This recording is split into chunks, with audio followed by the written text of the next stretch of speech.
Hello दोस्तों, श्री शिवाय नमस्तुते। हम आप सभी का स्वागत है आप सबको अपने यूट्यूब चैनल पे। आप लोग कैसे हैं? ठीक होंगे, स्वस्थ होंगे और बढ़िया होंगे। दोस्तों, वीडियो को बिल्कुल लास्ट तक देखिए। वीडियो अच्छी लगी तो वीडियो को लाइक करिए, चैनल को सब्सक्राइब करिए और लास्ट तक बने रहिए। तो आप लोग सोच रहे होंगे कि जो ये ना मतलब इनकी गला आज बैठी हुई है, तो दोस्तों अभी सीज़न जो है यानी कि सर्दी जुकाम बुखार का हर एक घर में होता है, तो इस वजह से थोड़ी सी गला खराब है और एडजस्ट कर लीजिएगा। तो चलिए बने रहिएगा। तो घर में ये दो पौधा मत लगाना, नहीं तो पूरा घर हो जाएगा बर्बाद।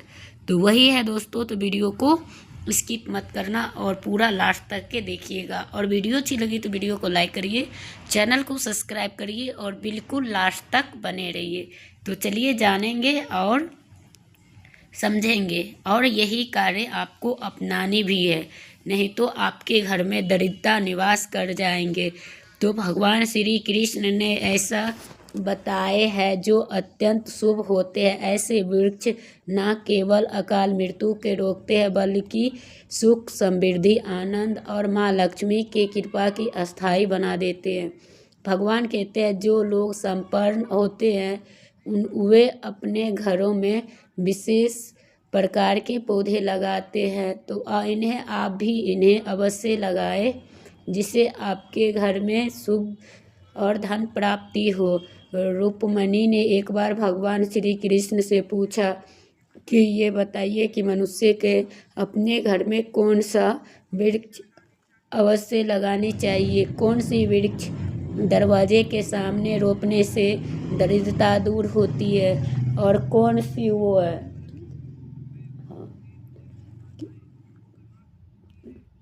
तो वही करना है। और उसके बाद जो है वो रुक्मणी, आज तुमने बहुत ही कल्याणकारी प्रश्न पूछे हैं।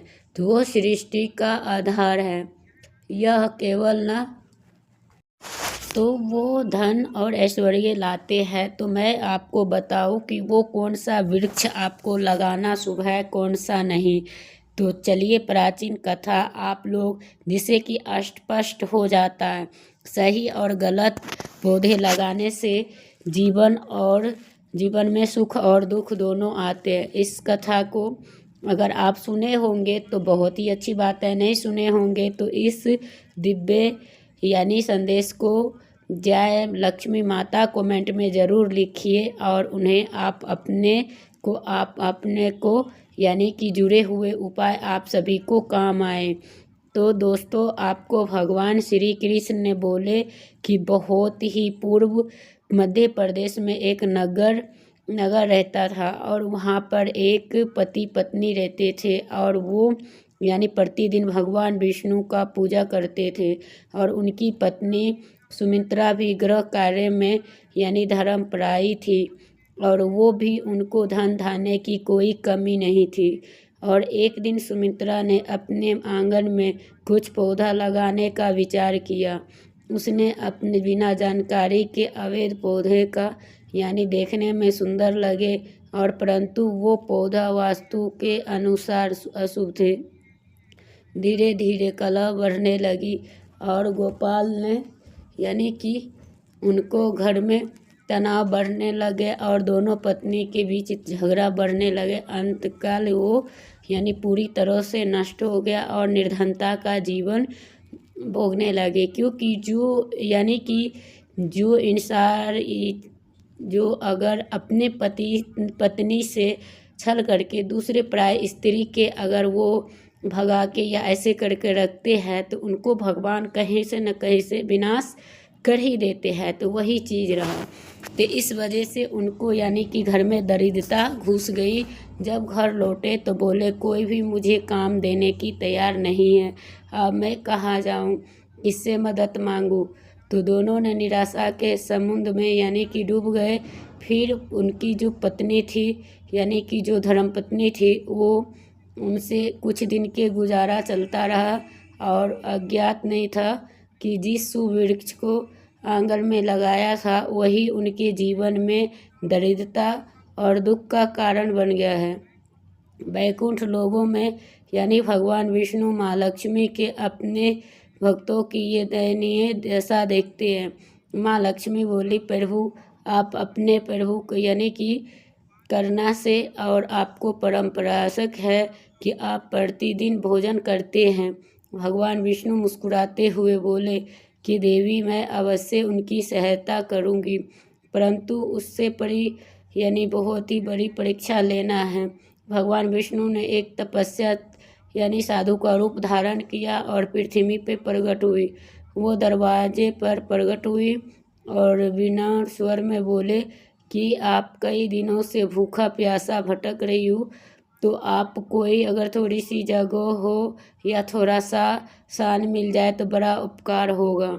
साधु केवल वचन सुनकर वो बोले कि प्रभु आप प्रतीत होते हैं, आप वो सौभाग्य की बात है कि आपने मेरे घर पर आ बसे, तो आप मेरे अंदर आइए। और गोपाल ने साधु के घर पर बुलाया और 1 महीना भी नहीं हुआ था और वो अपनी पत्नी से कहा, ये साधु अत्यंत पवित्र आत्मा है, वो किसी भी तरह इनकी भोजन की व्यवस्था करनी ही चाहिए।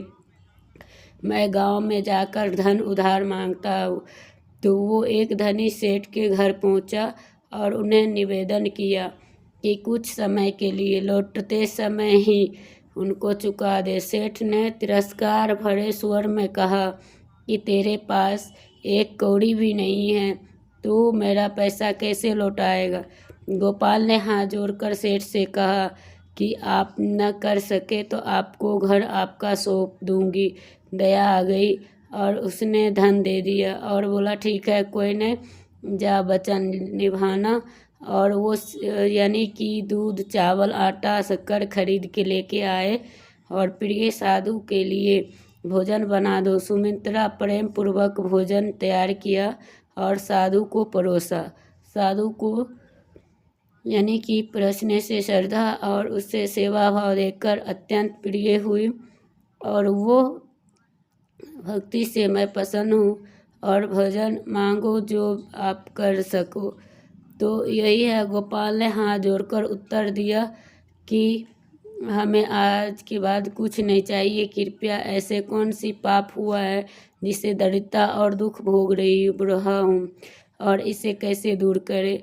तो गोपाल ने विनम्र भाव से कहा, हे महात्मन, हमने तो सदा श्री हरि विष्णु के आराधना की है, फिर भी हमारे जीवन में ये दरिद्रता क्यों आई, हमारे घर में सुख संपत्ति क्यों नहीं टिकती है, कृपया यह कारण बताइए और इससे मुक्ति का उपाय भी समझाइए। तो आप जब तेरे द्वार पर पहुंचा तभी मैं जान गया था कि तुम्हारे गरीबी और कष्ट क्यों है और तुम्हारे जो पेड़ जो लगा है वही तुम्हारे दुर्भाग्य का कारण है। वो वृक्ष ही शुभ नहीं है और अब शगुन देने वाले हैं, इन्हें देने वाले को मंगल कार्य को वृक्ष लगाओ। गोपाल ने हाथ जोड़कर कहा कि हे महात्मन, आप कृपया करके कौन सी समीप लगानी चाहिए घर के आगे जिससे घर में लक्ष्मी के वास हो और किन बातों की होनी चाहिए, कृपया विस्तार से समझाइए। तब आचार्य ने कहा कि गोपाल ध्यान पूर्वक सुनो। जो व्यक्ति जलाशय और वृक्ष लगाता है तो उनको फल के अधिकारी बनता है और पीपल के पत्ते जब जल में गिरते हैं वो देवताओं को अर्पण समान माने जाते हैं और पितरों को तृप्त करते हैं।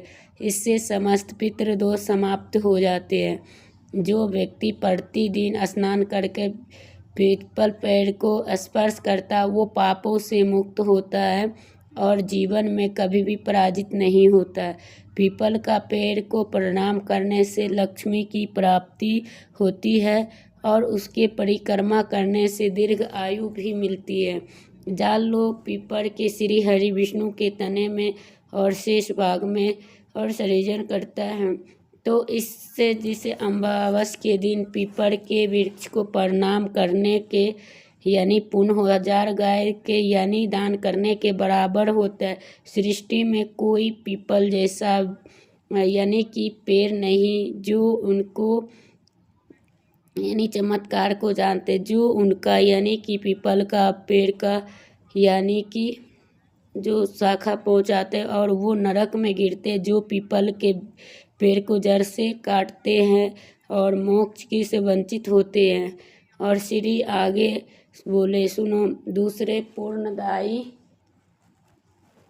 होता है और संपूर्ण होते हैं, तो आपको वही चीज़ करनी चाहिए, ना कि आपको कोई और प्रसिद्ध है, परम पवित्र माने गए जो मनुष्य आंवले का सेवन करते हैं वो जन्म मरण के चक्र से मुक्त हो जाते हैं।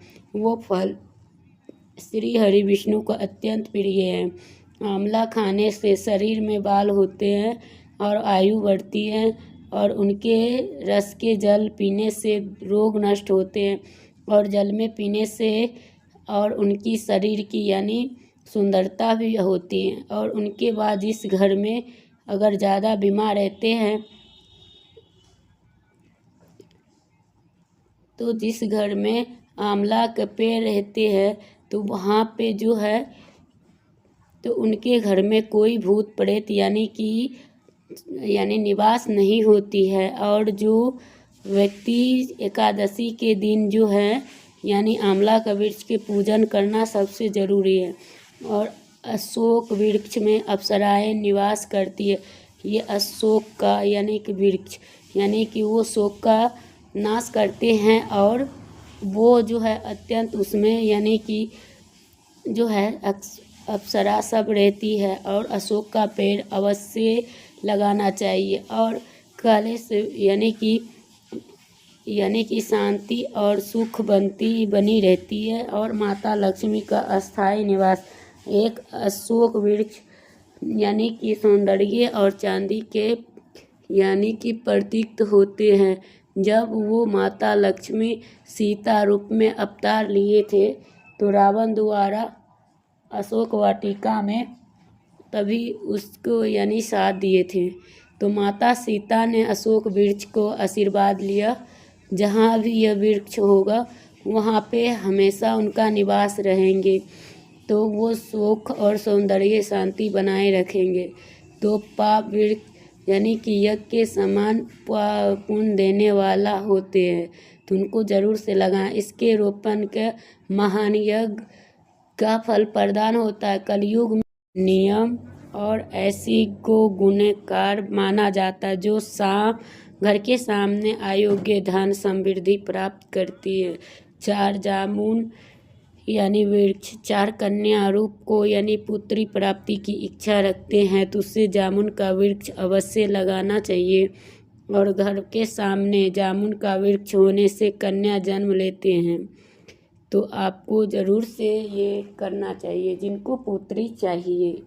और आजकल तो 100 में 1 ही ऐसे इंसान है जो उनको चाहिए।